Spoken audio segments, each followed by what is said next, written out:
Okay, let's talk about the birds. When I started putting this together, I realized right off that there's a lot of differences in prevention and control of bird damage based on the species that we're talking about. But there are some general things and maybe more unique things that are worth talking about. Specific bird species information, you can go to that eXtension website and they'll talk about everything from seagulls to hawks and owls and anything else that you might be working on. But I'm going to talk today about some general things and some things that you wouldn't find at that website. Some of the strategies that you can't get someplace else. So as far as habitat modifications and cultural things, obviously birds that live in the cities and so forth really are going to live there. And if they're in our gardens, they're going to live there. If they're in our fields and eating our crops and our fruits and stuff, we've already done the cultural things to attract them, but it's not that we can change our cultural practices to address this. Generally, we can.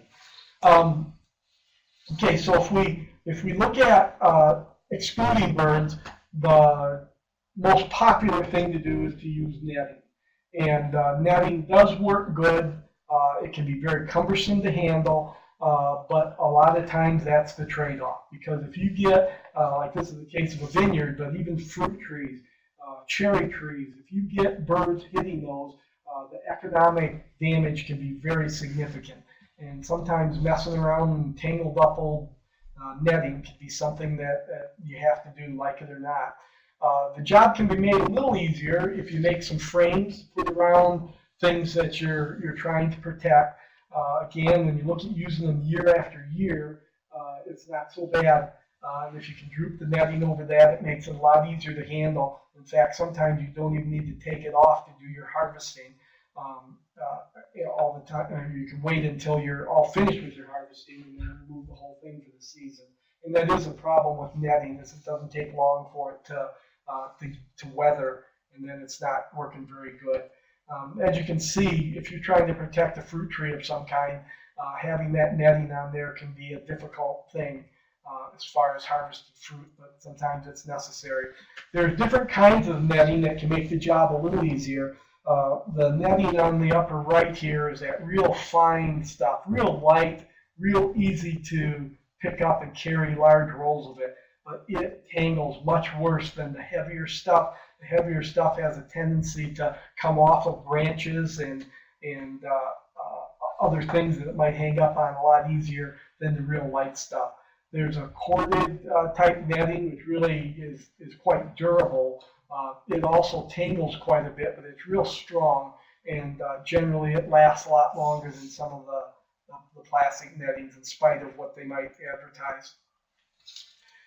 Often it's worth it to think of using livestock panels and then covering those livestock panels with some kind of poultry wire or rabbit wire, the hardware cloth. You can make a permanent kind of protection by doing that. And when you tie that poultry wire to the livestock paneling or that welded wire, not only does it stand up real good, but it's easy to remove and it's easy to store for the year when you're done with it. We actually use this type of a method over our strawberry patch, and we have one on each side of it that touch at the top to make kind of a teepee, and they can be folded open in order to pick the strawberries and then closed back up throughout the whole season. And it does a real good job of keeping the birds and the other animals out of there. You can even use that paneling and the poultry wire to use as a permanent shelter over your bedded gardens. And it's an investment, but it lasts a real long time and they work real well. Monofilament fishing line. This was another one that we came up with about 20 years ago. Found out that some species of birds are repelled by monofilament fishing line. Found out by accident when I was marking some garden rows with kite string or cotton string, and I ran out of it, and I had some old fishing line I put it on, came out, and the birds the sparrows actually had nipped off all the beans underneath the cotton string and hadn't touched the ones under the monofilament. So then we proceeded to test it in some other informal situations, like over beds of strawberries and so forth, and it worked real good.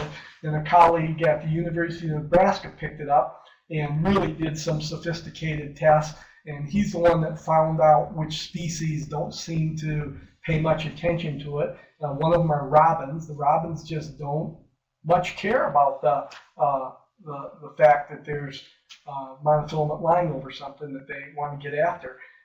And so, but for some species, pigeons, swallows, sparrows, we use it in quail, use it on waterfowl, things like that, they do stay away from it. It works real good.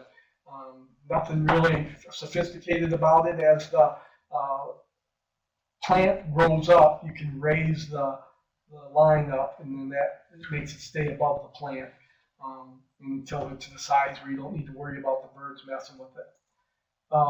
We've used it on some fruit trees with success, just making a maypole type thing where you put a pole in the middle and then run the strings out like a teepee. Granted, some of the branches that stick out in some cases, they can be damaged, but works pretty good. And it's a lot easier to work on it than netting, because you don't have to remove it to be able to harvest the fruit if you've got a long harvest period. The monofilament fishing line, as I said, only works for some species.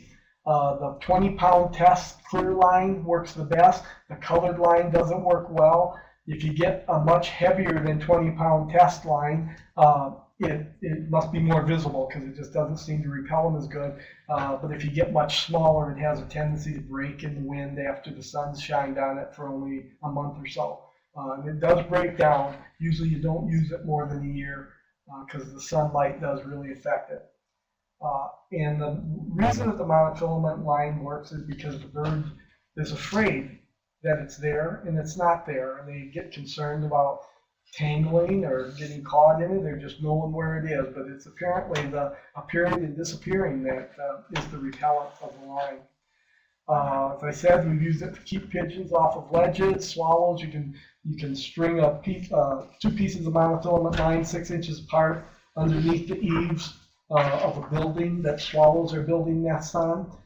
Keep in mind, if you're doing anything with swallows, they are protected under federal law, and so you can't tear down their nests, even last year's nests, without getting a permit, which isn't hard to do. You just mention it as causing damage and that you're going to put this preventative method up. And so if you put it there before they start nesting, it works real good, even in the areas where they've nested historically. And we put it over ponds at golf courses, and it's kept geese and ducks off those ponds. Other frightening devices that are used, this is called a Zon gun, and it's a propane exploder, and it simply runs off of the propane gas.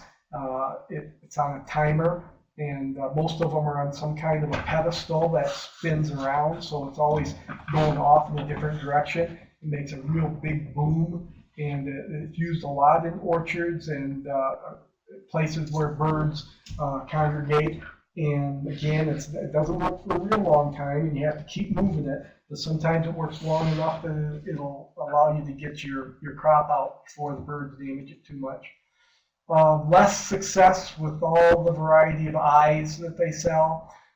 Again, they work for a while, but the birds sit there and look at them for a few hours, and next thing they're right next to them. So they are very temporary in their nature. The owls, I always like these, because people think for sure that the birds are afraid of an owl, and they are for maybe a day sometimes, but usually within a week or two. I have some pictures of birds perched on top of an owl, pigeon perched on top of an owl. So they only work for a short time.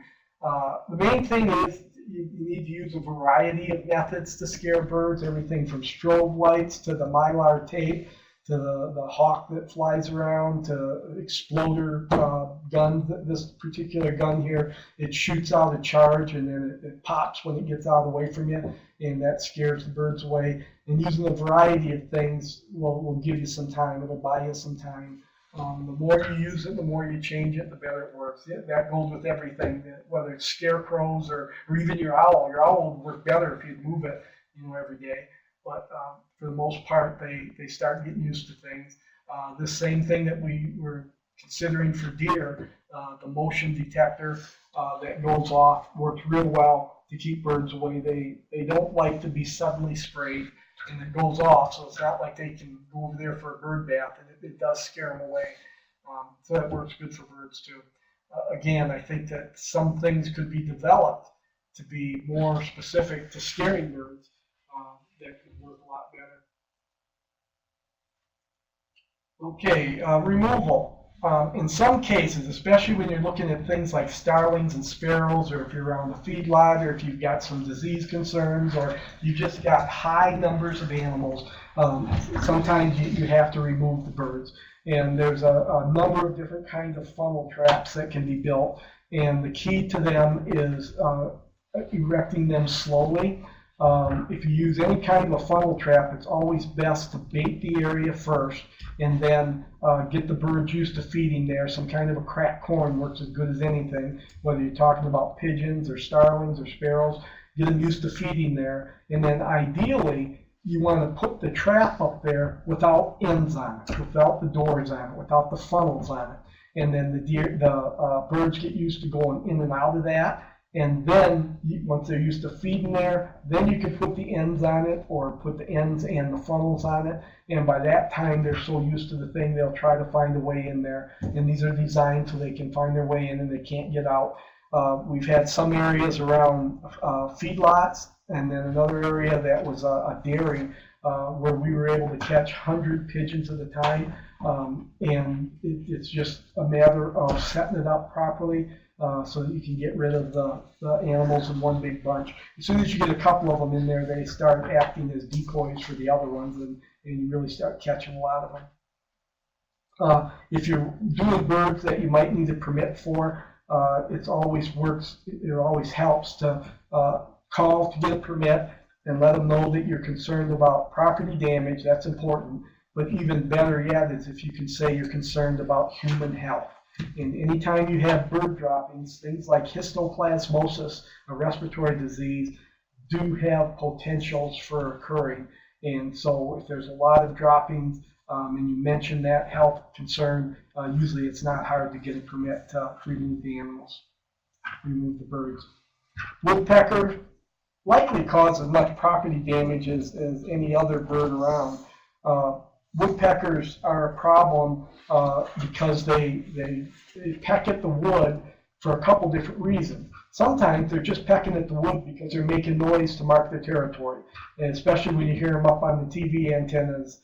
Nobody has TV antennas anymore, but when they get on a metal post and start making noise, it's because it makes a good, loud tone that's supposed to scare the other, or at least let the other woodpeckers know that their area is taken. But sometimes they're pecking on a building looking for insects. Some of the siding that's used today, board and batten, part of the manufacturing process results in little hollow spots in some of the underlayers. Well, when a woodpecker, a lot of times it's a northern flicker, when they're tapping on wood, whether it's a dead tree or the side of your house, they're listening for a hollow spot, because that usually means that there's an insect in there. And so when they're tapping on the side of your house and they detect this hollow spot and they knock a hole in there looking for the insect, whether there's one there or not, you've already got the hole made. So that's what happens. And so I guess with woodpeckers, that's another cultural type thing. Some of the architectural materials that we use could be a way to help prevent some of this. Sometimes frightening does work for woodpeckers if you do it quickly. In other words, if it's been a week since we've been hearing these woodpeckers pecking out there, and then you go out there and start trying to frighten them away, it probably won't work as good as it would have the first day. But you can sneak around the corner of the house claiming a garbage can lid, or spray water at them, or shoot a shotgun up in the air. Sometimes that'll work. Those little shiny twirler things you can tack on the side of the house, sometimes those work. Again, if it's early on, those can work. But if you're persistent with it and use several different things, it'll make them want to be someplace else. Remember though, woodpeckers are protected by federal law, so you do need to have a permit. Again, you really, technically, you can't even chase them away before you get the permit, but there's no sense in asking for a permit before you've tried chasing them away, because they're going to want to know that you did try some non-lethal methods. But you got to tell them about the property damage that's occurring. They aren't going to just let you get rid of a woodpecker because it's keeping you awake early in the mornings. So you got to mention the property damage and be able to show that. And then generally, depending on the species, it's pretty easy to get a permit to remove the bird. You can shoot them. Sometimes they're very hard to hit, but if you can sneak around the side of the building and are pretty good with a shotgun, and you're in an area where you could use a shotgun, you can get them that way. However, if you put a rat trap that you extend the pan on, put a piece of cardboard over the trigger of the rat trap, and then smear nutty peanut butter on that, tack that onto the wall right next to the hole that he's making, and he'll come along, and then he's tapping along, he'll tap onto that peanut butter, and when he does, the rat trap will catch him. And that works pretty good if you do it that way. All right, so that's all that I've got on birds. I want to show you a couple things. This is my last show and tell from the things that we talked about.